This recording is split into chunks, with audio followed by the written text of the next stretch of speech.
On Sunday, I started out with a question: who's suffering, and do they want to do something about it? And with your permission, I'd like to continue on that thread of discourse. So,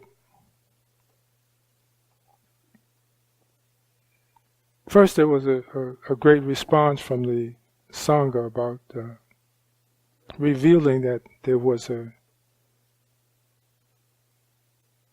not a majority, but a great cross-section of the Sangha that was experiencing suffering in that moment.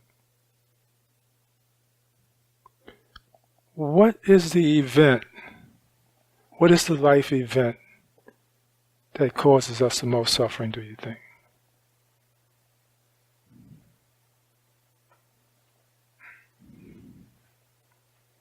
Yes. Oh, he's right here. Oh.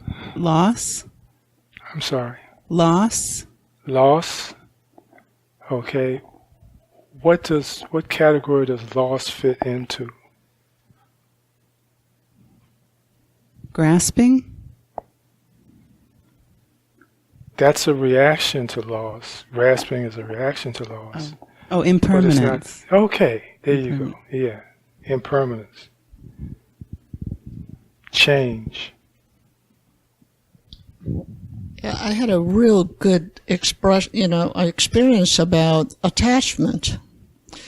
I didn't realize there are many different ways of grasping attachment. Mm-hmm. And last Sunday, I was talking to you about losing books because I'm attached to my books. And when I loan the books, it doesn't come. And finally, I feel like, okay, when it loaned, it goes away, and it's okay. But then after I went home, I realized my father, because he's in a public place, that people come and borrow the money, and many of them, they don't, pay back. And my mother was like, why you keep doing this? Because you know that they're not going to bring it. He said, when I give it to them, I don't expect to come back.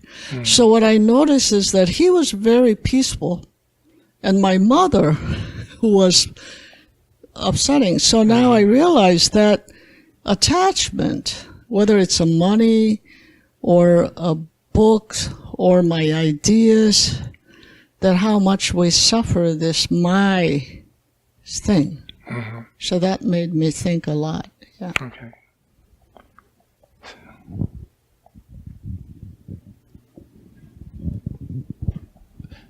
Since we're speaking of loss, loss of presence in my reactivity. And then difficulty somewhere in that milieu, so to speak. Okay. All right. So we seem to agree, we seem to have the state of mind that says predominantly it's about impermanence that creates the suffering that we experience. Now the next question is, does that make sense?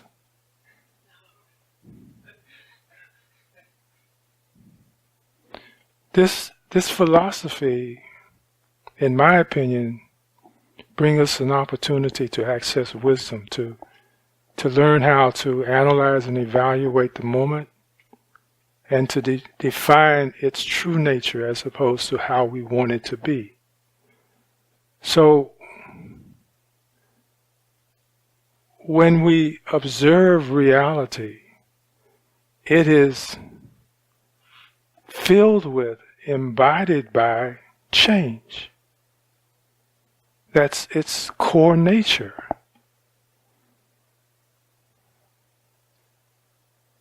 When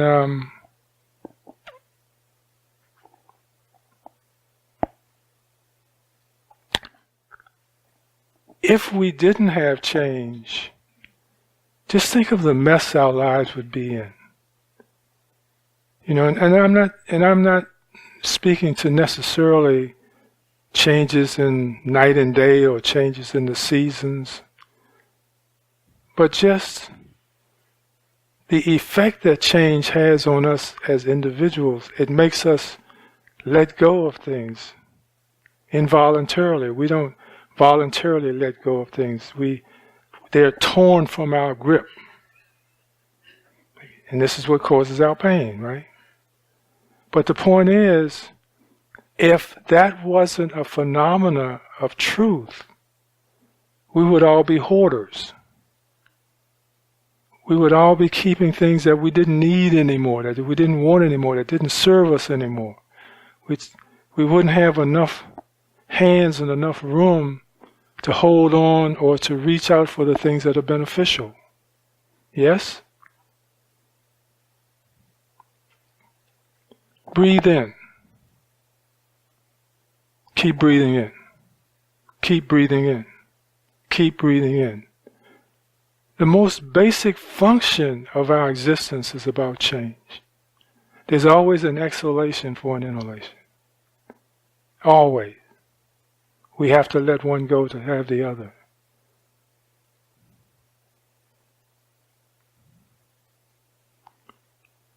We must develop the capacity to accept and be a part of change, to embrace change, because it's what's healthy. It's what allows the cycles of progress and deterioration to come about.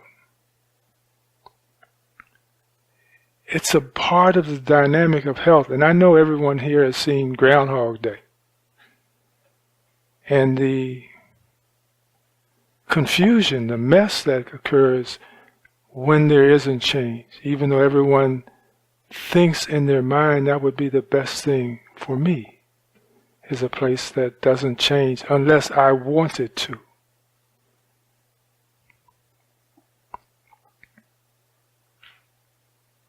So we have to, in my opinion,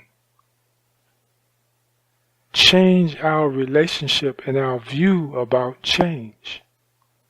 And that's change.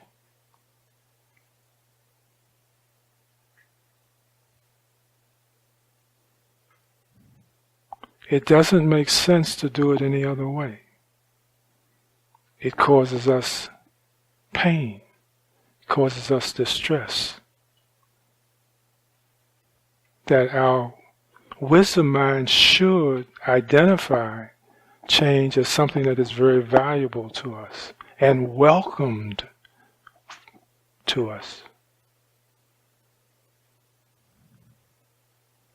And when we are able to walk with change from that place of value,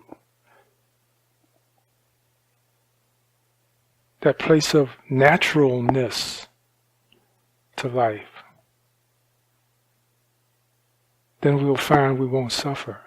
Now that's dealing with life on a conventional level.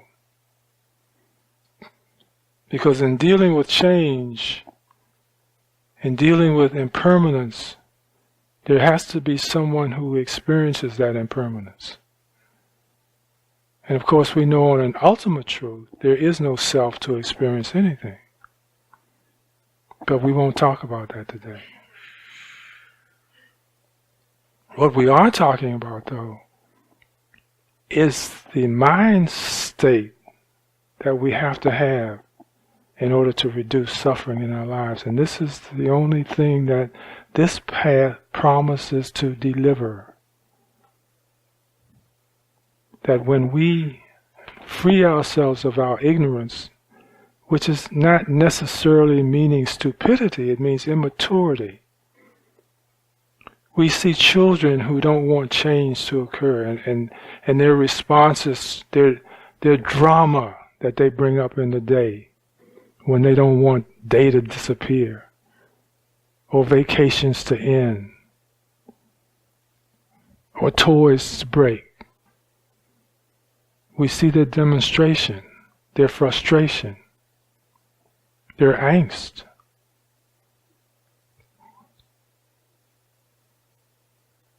But when we respond the same way to loss, we're just huge 2-year-olds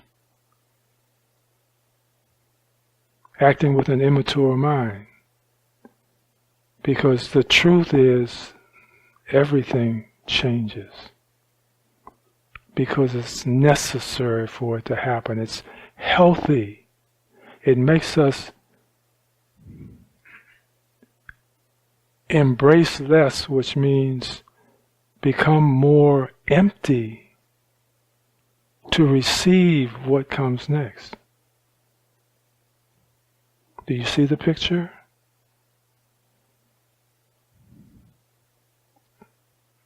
If you can think of anything more to say about this, then I welcome it.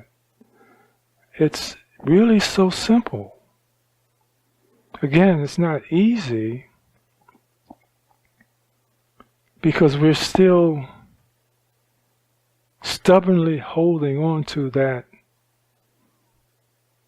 illusion of empowerment that says, I should be the one who dictates when it's time to let go of something.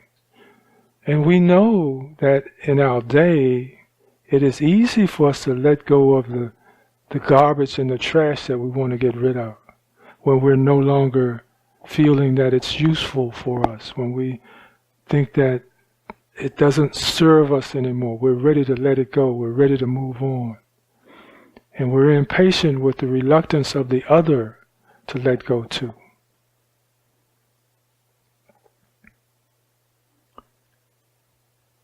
But life's lessons for us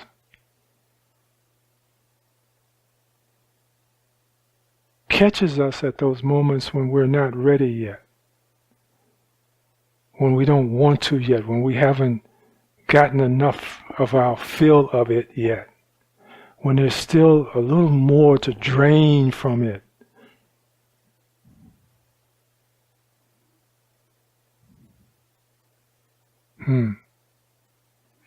Suppose we could hold on to everything we wanted to hold on to. Would we ever have night? Would we ever have winter?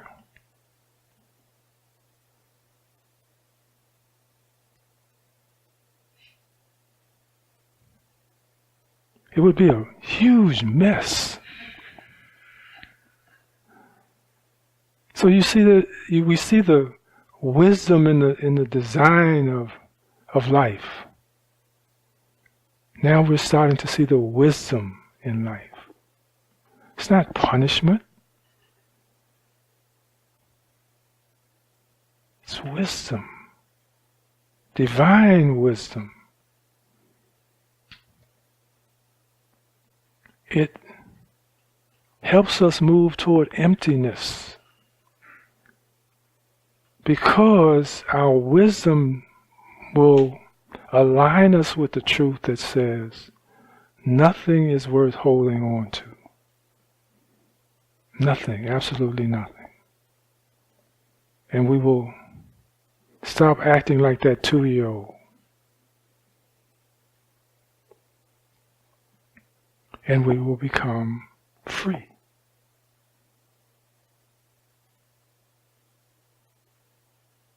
We will live our lives in that space of no birth, no death, no perception, no non-perception.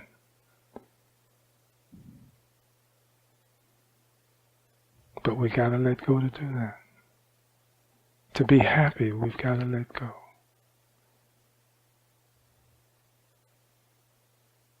We know the truth. The truth is we can't carry it with us. We can't take it with us.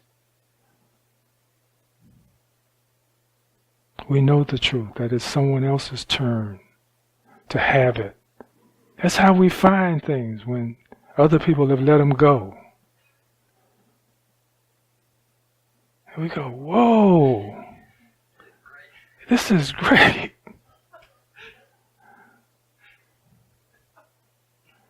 And we hide it under our coat. and run home with it.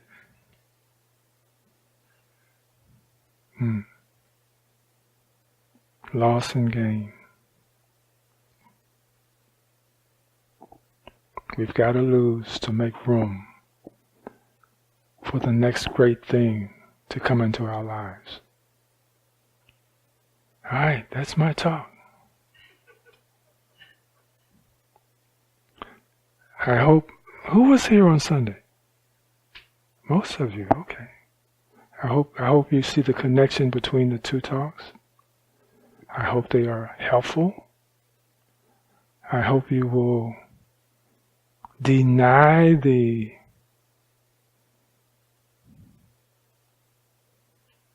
expression, the desire to hold on, and to realize how natural it is to just free it up and let it go. With the wonder, with the awesomeness that says, boy, I can't wait to see what's coming next. Now that I've given room, I've birthed the space to receive the next gift in life.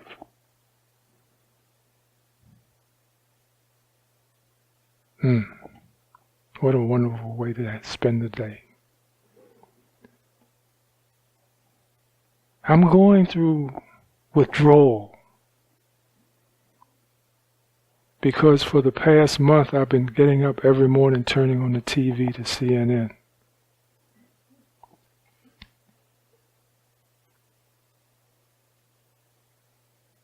And I didn't realize until I said, enough of that. I don't want to do that this morning.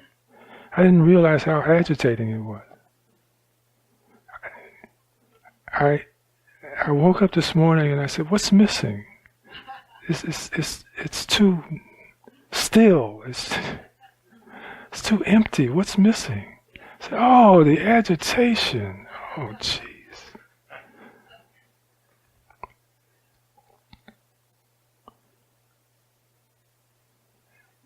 Yes.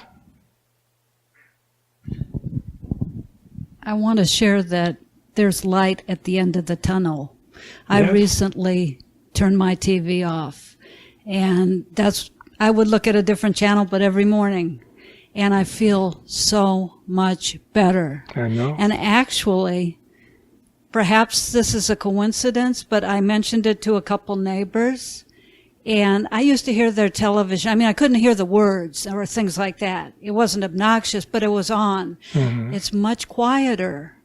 Mm-hmm. So, I detailed my car, and in the next few days, a bunch of people they got their cars washed. So I don't know what that's about, but I guess in my own little way, I've been a trendsetter. Yeah. Anyways, I get way off the topic here, and I just feel comfortable with you guys to share that. It might Thank seem you. a little odd. Maybe I am. Thank you. Thank you. A deep bow. Thank you. Okay. Oh, we got another comment? I was on family vacation at my parents' house, and all of us were in the swimming pool, and my niece, it was so interesting in the moment. She's like, "It's too quiet. It's too quiet," and it's just interesting. We were talking about silence and how do you sense silence, and it was in real time to see the experience of arising and settling and unsettling. So it was nice to see what it actually looks like. Yeah. Stillness. It's wonderful. All right. Let's go inside and partner with higher consciousness, the awareness that is aware. So if you remember, just start out by listening.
That was wonderful. Thank you so much for spending time with me this morning. May all beings be liberated from suffering. May we be well. May we be happy. May we be peaceful. Thank you so much again. Continue to have a pleasant day. Smile at a stranger.